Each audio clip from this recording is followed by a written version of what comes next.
Hello friends, this is Asif and once again welcome to my YouTube channel Education Hill। ये particular video है part 3 हमारे topic cell organelles and their functions का। इस particular video में हम जानेंगे more about cell organelles और उसके फंक्शन। ये रहेगा हमारा लास्ट पार्ट जिसमें हम पढ़ने वाले हैं about vacuoles, lysosomes, ribosomes, पेरोक्सीसोम्स, cytoskeleton और यहाँ मैं आपको दो बोनस ऑर्गेनल्स के बारे में बताऊंगा जो है स्टोरेज ग्रेन्यूल्स एंड वेसिकल्स। तो यहाँ पे ज़्यादा समय ना वेस्ट करते हुए हम पढ़ते हैं इस पर्टिकुलर वीडियो को स्टार्ट और सबसे पहले जानते हैं वैक्यूल्स के बारे में। वैक्यूल्स को एक लाइन में बोला जाए तो ये कुछ एम्प्टी स्पेसेस होते हैं सेल के साइटोप्लाज्म में ही, जहाँ डिफरेंट मटेरियल्स जो होते हैं वो स्टोर्ड होते हैं। तो इनका जो इम्पॉर्टेंट फंक्शन होता है किसी भी सेल के लिए वो होता है the storage of nutrients. Nutrients जो हमारे बॉडी को रिक्वायर होते हैं डिफरेंट फंक्शंस और डिफरेंट प्रोसेसेस, उनका स्टोरेज यहाँ वैक्यूल्स में होता है।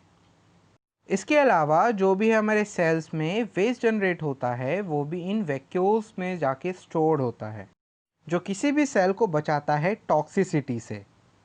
क्योंकि डिफरेंट प्रोसेसेस और डिफरेंट केमिकल रिएक्शन किसी भी सेल में होते हैं और उनसे कई बाय प्रोडक्ट्स बनते हैं जो कि हमारे सेल्स के लिए टॉक्सिक होते हैं। इसलिए इनको स्टोर करने के लिए हमारे सेल के अंदर वैक्यूल्स होते हैं, जो कि किसी भी सेल के लिए इम्पॉर्टेंट फंक्शन हो जाता है। इसके अलावा वैक्यूल्स जो होते हैं वो किसी भी सेल में पीएच को मेंटेन करने का काम करते हैं, यानी कि हाइड्रोजन आयन के कॉन्सेंट्रेशन को मेंटेन करने का काम भी इन वैक्यूल्स का ही होता है। अदर दिस टू फंक्शन, इन वैक्यूल्स के पास कुछ एंजाइम्स होते हैं जो हेल्प करते हैं मेटाबॉलिक प्रोसेसेस के लिए। Now the next one is lysosomes, जिनको हम suicidal bags of a cell, natural scavengers या फिर cellular housekeepers भी बोलते हैं। अब इनको ऐसा क्यों बोला जाता है हम जानेंगे इसके फंक्शंस के थ्रू। सबसे पहला जो इम्पोर्टेंट फंक्शन है लाइसोसोम का वो होता है इंट्रासेल्युलर डाइजेशन में, जहाँ पे जो हायर मॉलिक्यूल्स होते हैं वो स्मॉल मॉलिक्यूल्स में टूटते हैं या ब्रेक डाउन होते हैं with the help of enzymes. Molecules यानी कि प्रोटीन्स, न्यूक्लिक एसिड्स, कार्बोहाइड्रेट्स और लिपिड्स, इनका डाइजेशन लाइसोसोम्स में होता है। इसलिए लाइसोसोम्स को हम स्टमक ऑफ अ सेल भी बोलते हैं, क्योंकि जिस तरीके से हमारा स्टमक डाइजेशन में हेल्प करता है, यानी कि digestion of food and other molecules, उसी तरीके से सेल्स में ये लाइसोसोम्स हेल्प करते हैं in the digestion of macro molecules with the help of different enzyme. Other than this, lysosomes में कुछ फूड मॉलिक्यूल्स का डाइजेशन भी होता है। इसके अलावा ये ऑर्गेनल्स और पूरे के पूरे सेल को डाइजेस्ट करने का काम भी करते हैं। अब ये किन टाइप के सेल्स और उनके ऑर्गेनल्स को डिस्ट्रॉय करते हैं या डाइजेस्ट करते हैं? ये उन्हीं सेल और उन्हीं ऑर्गेनल्स को डिस्ट्रॉय करते हैं जो हमारे बॉडी में डैमेज हो जाते हैं और टॉक्सिसिटी क्रिएट करने के लिए रिस्पॉन्सिबल हो सकते हैं।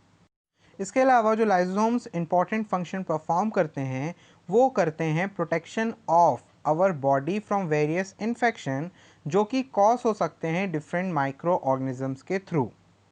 असल में होता क्या है, लाइसोसोम्स में डिफरेंट हाइड्रोलिटिक एंजाइम्स होते हैं जो बहुत ज़्यादा पावरफुल होते हैं, जिनके रिलीज़ के कारण ये माइक्रो ऑर्गेनिज्म जैसे बैक्टीरिया, वायरसेस किल होते हैं और हमारे बॉडी को वेरियस टाइप के कंडीशन से बचाते हैं।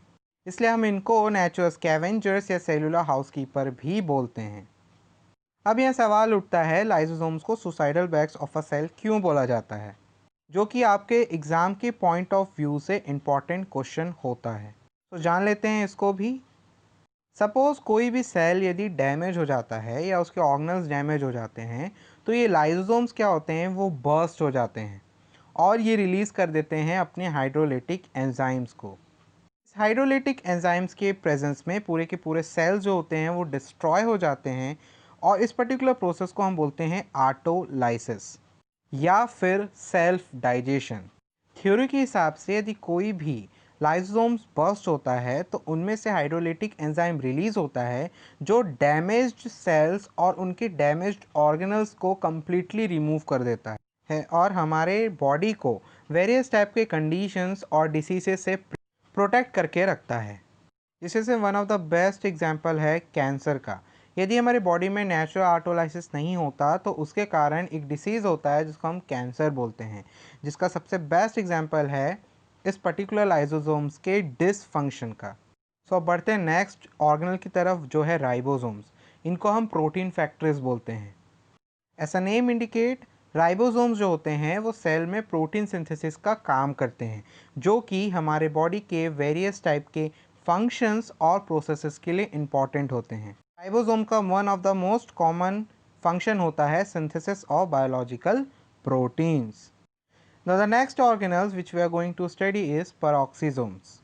Peroxisomes का किसी भी सेल में जो इम्पोर्टेंट फंक्शन होता है वो होता है break down of long chain of fatty acids through beta oxidation process. जहाँ पे फैटी एसिड्स कुछ नहीं होता, ये लॉन्ग चेन ऑफ फैट्स होते हैं जो हमारे बॉडी में जनरली जनरेट हो जाते हैं और बीटा ऑक्सीडेशन की मदद से ब्रेक डाउन होते हैं। फिर इसके बाद जो फैटी एसिड्स के शॉर्ट चेन्स होते हैं वो माइटोकॉन्ड्रिया में जाके स्टोर हो जाते हैं, जिसके बाद यदि इन फ्यूचर किसी भी सेल को इन फैटी एसिड की ज़रूरत पड़ती है तो ये शॉर्ट चेन्स आपस में कंबाइन होकर long chain of fatty acids create कर लेते हैं। इसके अलावा पेरोक्सिसोम लिपिड सिंथेसिस और one of the most important component की सिंथेसिस में इन्वॉल्व होते हैं, जिसका नाम होता है प्लाज्मोजेन। Now the next organelle which we are going to study here is cytoskeleton. यदि इस पर्टिकुलर वर्ड को हील किया जाए तो हमको यहाँ दो वर्ड मिलेंगे, एक होगा साइटो और दूसरा होगा स्केलेटन। साइटो मतलब सेल और स्केलेटन मतलब होता है बोनी स्ट्रक्चर। जिस तरीके से हमारे बॉडी में एक पूरा का पूरा स्केलेटन सिस्टम यानी कि बोन का सिस्टम होता है, उसी तरीके से एक सेल के अंदर उसी तरीके से सेल्स में प्रेजेंट होता है साइटोस्केलेटन, जिनका मोस्ट इम्पॉर्टेंट फंक्शन होता है सेल्स को उनका पर्टिकुलर शेप और मैकेनिकल सपोर्ट को प्रोवाइड करवाना। जिस तरीके से हमारे बॉडी में बोन हमको सपोर्ट करता है, उसी तरीके से सेल्स में उनको साइटोस्केलेटन सपोर्ट करता है। इसके अलावा किसी भी सेल के कॉन्ट्रैक्शन और रिलैक्सेशन में भी साइटोस्केलेटन इम्पॉर्टेंट रोल प्ले करता है और ये इंट्रासेलुलर और एक्स्ट्रा सेलुलर ट्रांसपोर्ट में भी इन्वॉल्व होता है of different materials. The last two bonus organelles which we are going to study is storage granules and vesicles. ये दोनों के दोनों क्या होते हैं, एक तरीके के स्टोरेज हाउसेस होते हैं किसी भी एक सेल में। स्टोरेज ग्रेन्यूल्स में स्टोर्ड होते हैं डिफरेंट न्यूट्रिएंट्स और वहीं दूसरी तरफ जो वेसिकल्स होते हैं उनमें स्टोर होते हैं कुछ इंपॉर्टेंट मॉलिक्यूल्स जैसे कि लिपिड्स हो गए, कार्बोहाइड्रेट्स हो गए, यहाँ पे ये स्टोर्ड होते हैं। ये वेसिकल्स जो होते हैं वो सेल्स के बीच में कम्युनिकेशन या फिर एक्सचेंज ऑफ मॉलिक्यूल्स का भी काम करते हैं। तो इस तरीके से ये सारे के सारे ऑर्गेनल्स आपस में इंटरेक्ट करते हैं और किसी भी एक ऑर्गेनिज्म और उसके बॉडी को एक पर्टिकुलर फंक्शन और उनको पर्टिकुलर कैरेक्टरिस्टिक प्रोवाइड करते हैं। इस तरीके के इम्पॉर्टेंट नॉलेज को गेन करने के लिए करिए मेरे चैनल को सब्सक्राइब और प्रेस कर दीजिए नोटिफिकेशन बेल को। इसके अलावा hit the like button and share this video to heal others. If you want to contact me then there is an Instagram link present in the description, जहाँ से आप मेरे नए अकाउंट को फॉलो कर सकते हो। तब तक के लिए change your mind, change your life to achieve your goal.